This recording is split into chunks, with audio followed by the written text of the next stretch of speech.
To talk racing here on Sportsworld, and I'm happy to say joining us once again the terrible two, Keith Hillier and Max Presnell from the Sydney Morning Herald. Gentlemen, good morning. Good morning, Sandy. The Caulfield Cup started yesterday, the first of 3 days, 3 Group 1 events, and it was run under atrocious weather conditions. Wasn't it shocking? I mean, what effect we talk about the effect that it has on, the weather's had on our cricketers, particularly Victorian and South Australian. I mean, what effect does it have on horses? Well, it's changing race preparations, it's changing race results, Sandy, so... well, it's unusual for Melbourne, Max. I'm sorry you had to experience this on your first day down. No, I would say it's the norm for Melbourne, but horses do basically get used to it down here. The Lee Freedman team, until yesterday, had been performing very, very well in it. As I say, a lot of Sydney horses that come from the firm tracks down to the mud of Melbourne, though, could be inconvenienced, and this could be apparent on Wednesday when our two class fillies burst and slight chance clash in the 1,000 guineas. Gentlemen, just before we go on to yesterday's racing, the Caulfield Stakes, what are your thoughts on the match race? I think the last one was, what, 1970, Big for Lou and Rain Lover, and Bart wants to do it again. Yes, Bart does, and I spoke only minutes ago, Sandy, with the chairman of the VATC, Mr Peter Lawrence. He's enthusiastic, so is his club, but they will restrict their contribution to $10,000. They are looking for a sponsor. Bart wants to tip in, or his team, 20,000. He wants the Hayes camp to do that likewise. David Hayes wanted to race for nothing, but Bart said to him, "You don't work for nothing, son." I think the point about it is, too, that it started up as a $200,000 prize. That was Bart's figure. It was down to $100,000 by the time Bart left. He and David Hayes had agreed they'll put 20,000 in. The club at that stage would talk about 20,000. They're back to 10. Even when you think about it, 50,000 for a match race, you say a match race, it's not bad money. No, I'd be happy with that. Sandy, yesterday it was really Old Timers Day at Caulfield because Castletown won. He's a 6-year-old and acquitted. He's an 8-year-old, and this is what happened in the Caulfield Stakes, a race that we thought would be a match between Mannerism and Dr. Grace.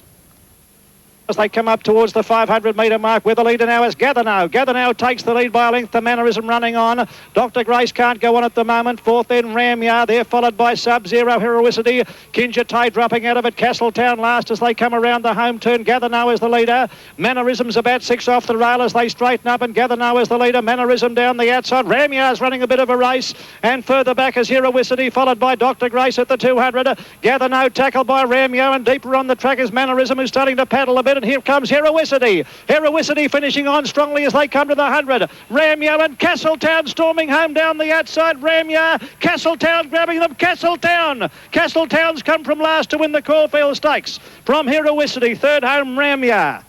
Well, Castletown was so far back at the halfway mark that his rider, Noel Harris, considered pulling him up. Now, I suppose, Max, he's in the Cups with a winning chance. Well, he's got to have a winning chance, Keith, because the conditions next Saturday could well be a duplicate of what Castletown went through yesterday. I thought Mannerism was a shade disappointing. I realise that she isn't seasoned enough for the 2,000 metres under the sloppy conditions yesterday, but if she's not seasoned enough yesterday for 2,000 metres, Caulfield Cup 2,400 metres, will she be seasoned enough for that? I'd have grave doubts. Yes, good point. Well, Tommy Smith, he's won 224 cup races, 34 training premierships and 35 derbies. At Caulfield yesterday, he may have produced another Cup's hope. We're still, it's Quarterban the leader. Quarterban in charge, a half-length Equidity, followed by Mr. Eurostar. At the head of the others, then over on the inside is Ali Boyle. Lane Shadow followed further back by Delmar. Ivory Way hard-ridden, notwithstanding, grooming the rails as they round the home turner. Quarterban tackled in earnest now by Equidity as they come round the turn and they straighten up. They're 2 lengths ahead of Ali Boyle. Lane Shadow. Mr. Eurostar followed further back by Delmar. Equidity on the outside coming at Quarterban, who's battling on courageously. Quarterban on the inside, Equidity. Equidity's got his head in front of Quarterban. With about 100 metres left to go. Equidity is clear of Quarterban. Ali Boy running on well, followed by Grooming. But it's Equidity in front, close to home. Quarterban kicking back. Equidity too strong. Equidity a half length to Quarterban. Ali Boy is third.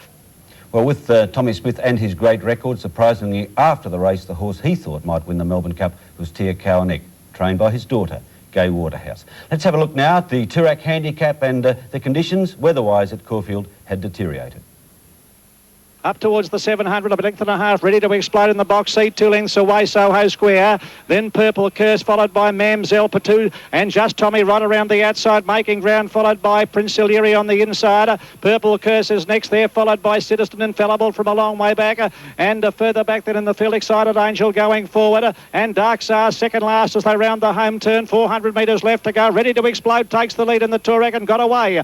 Ready to Explode, 2.5 lengths clear of Jim's mate. Prince Illyri running on well down the inside, and further back then is starring from a long way back Mamselle Patu. Excited Angel deep on the track, followed then at the head of the others by Infallible, but Ready to Explode 6 lengths ahead of Prince Illyri with 100 to go. Excited Angel running on. Dark Czar from a long way back, but Ready to Explode will bolt in. Ready to Explode won the Touareg by 5 lengths. Excited Angel. Prince Illyri third. Well, Ready to Explode third in the Derby last year, but he hadn't fired a shot since. The race is often a good guide to the Caulfield Cup. Was yesterday's event a guide, Max?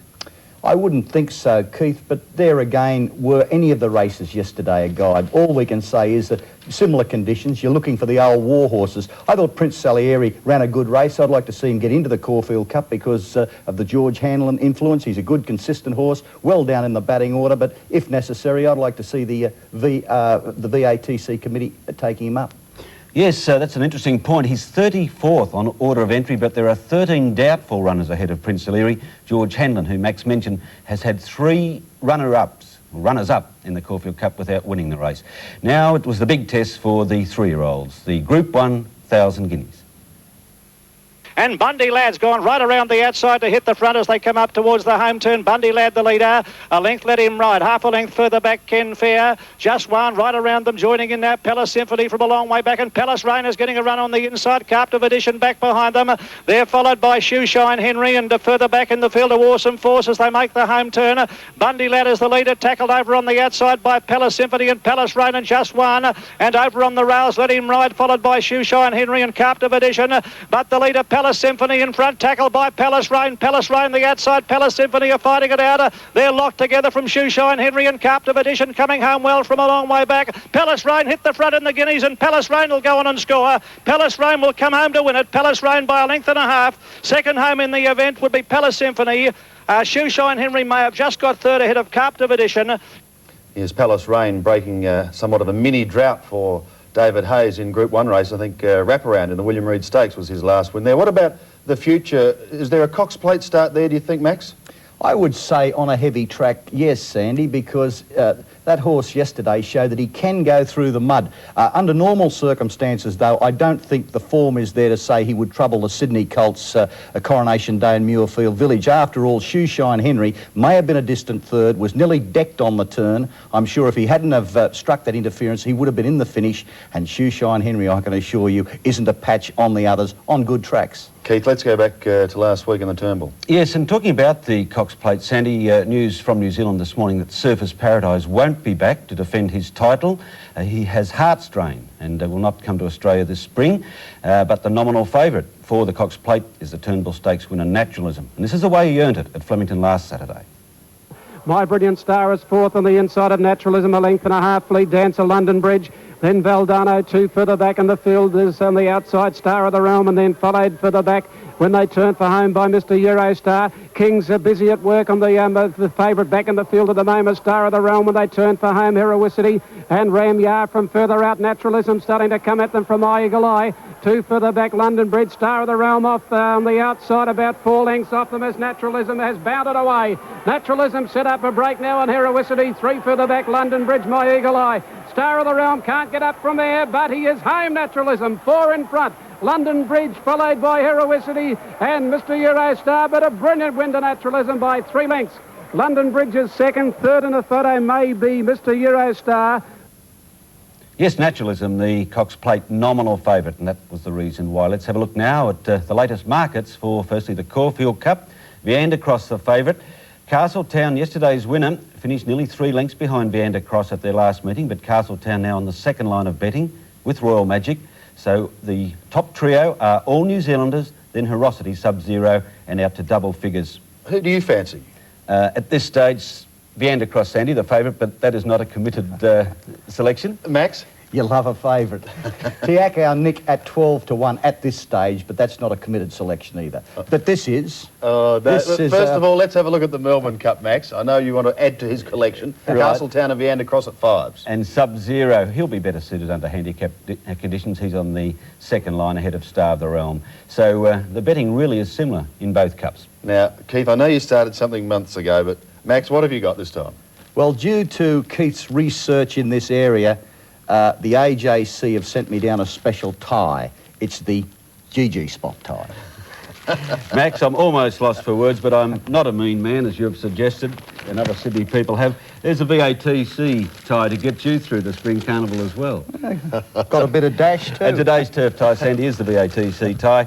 2 days to go, 1,000 Guineas Day on Wednesday, and next Saturday is Caulfield Cup Day. Could we take a break, please? Sure. Any ties, just send them in to Keith or Max.